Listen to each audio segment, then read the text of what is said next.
Before we begin today's video, I just want to say a massive thank you to everybody that's in the club at the moment, because we are under 100 in the world. Like, we're 92nd, which is bloody crazy. So thank you so much for the support, and if you want to join, well, you know how to, it's on the screen. So the 458 Speciale, or should I do it in the accent? Go on then.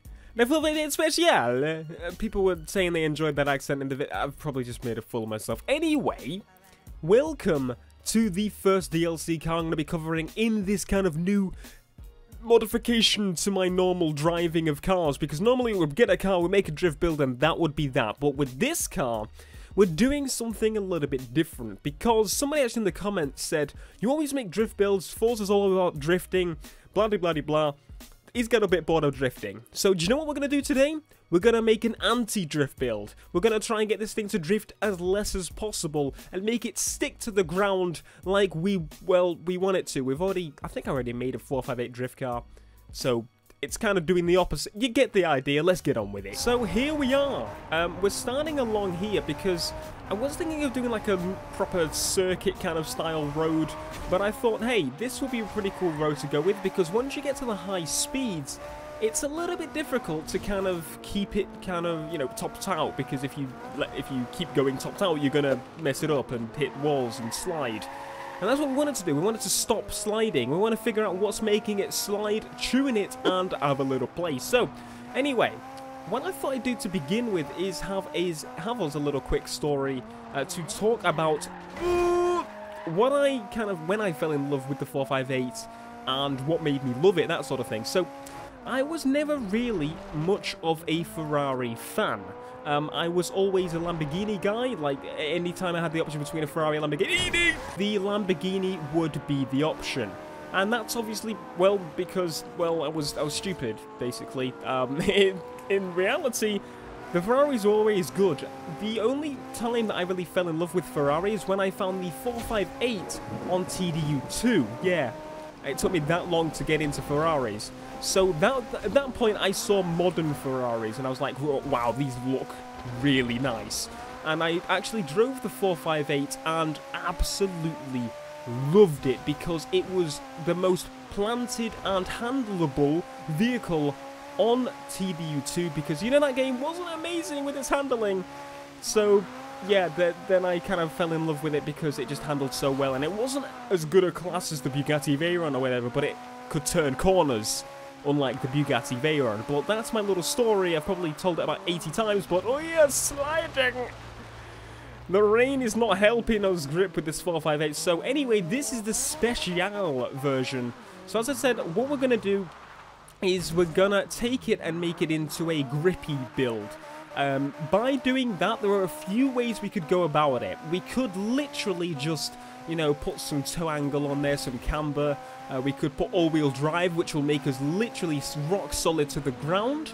But I'm not too sure if I want to go and put all-wheel drive on it, because although that would be a very simple way to go about it being grippy, I want it to also have the feel of rear-wheel drive and the ability to slip out on its own without us, you know, using the handbrake or something.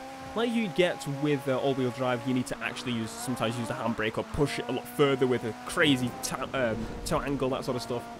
So, we're going to see how we do with rear-wheel drive and get this thing to grip. So this is going to be a little bit weird. Normally when I'm in here, I'd literally just, well, put as much power in as I possibly can. But in this case, we're actually trying to go for handling and plantedness. So I'm going to put some wings on it and that sort of stuff. Oh, really? We can only put the rally tire compound on there. So no, we're not doing that. I'm sorry. And as for you, we're making you as fat as possible. We need you big and fat. So I'm going to put a bit more negative camber on there to increase corner and grip. And then what I'm going to do with the toe angle is, if I do this, it will increase turning response but decrease stability. Well, we want stability, so I'm actually going to put my toes in. We're going to go a little bit crazy by putting it one straight away. So actually, let's put a bit more at the front for the reason that those are the ones turning. Soften, soften, soften, soften. Alright, go for cornering all the way, because obviously we need downforce, right? more downforce, the better.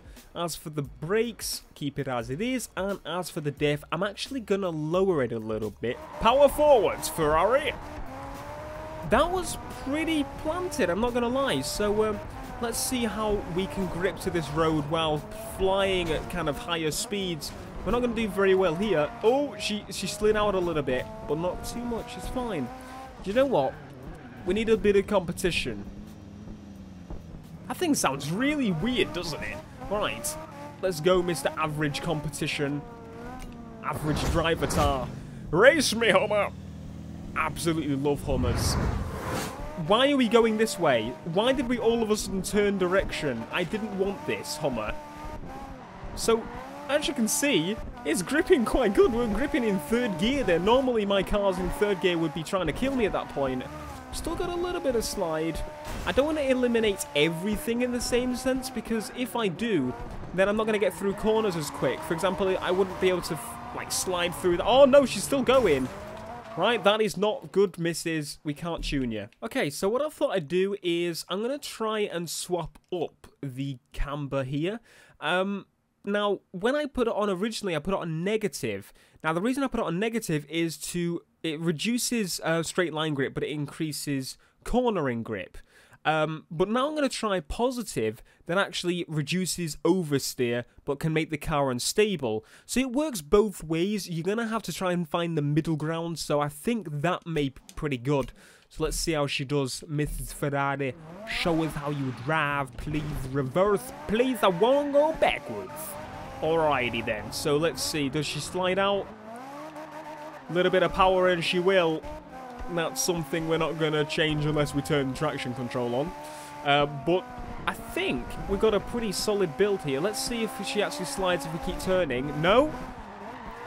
If we power on through the corner, it's reduced turning response massively. This was a bad idea. Wait, is that dial always red? Yeah, it is. I thought it like lit up for a second then. So you can actually, if you power on before you go into the corner, you can actually flat out the corner without slipping at all. So here, for example, look at that. Literal plantage, and then it started to slide at the end there, but she's fine, she recovered. She's like, no, I'm not like everybody else, I'm a little bit different. Do you know what? We're actually going to go a little bit insane here. I'm actually going to go to tune it again, but I'm going to be ridiculous and actually put in the complete toe in and out of the back as well. Let's see how that does. This is probably not going to turn at all. Let's see. No, she actually tries to slide out a little bit more, actually. She tries to make some wheels squeal. That's made it worse. Let's go back to 2.5. So, as I was saying, it literally just, if you put too much, it just destroys your turning circle completely. So, somewhere in the middle, she doesn't slip, and she just literally goes full throttle if you throttle and then turn. Example here, and here. So there she is, the 458 Speciale with a big wing on it and the ability to not drift. Probably the only car with traction control off in this game that doesn't drift. Thank you so much for watching. If you want to see more videos like this, let me know. If you want to see a specific build for one of the DLC cars, let me know. Until next time, guys, me and the beautiful 458, we'll see you soon. Subscribe for more. Peace.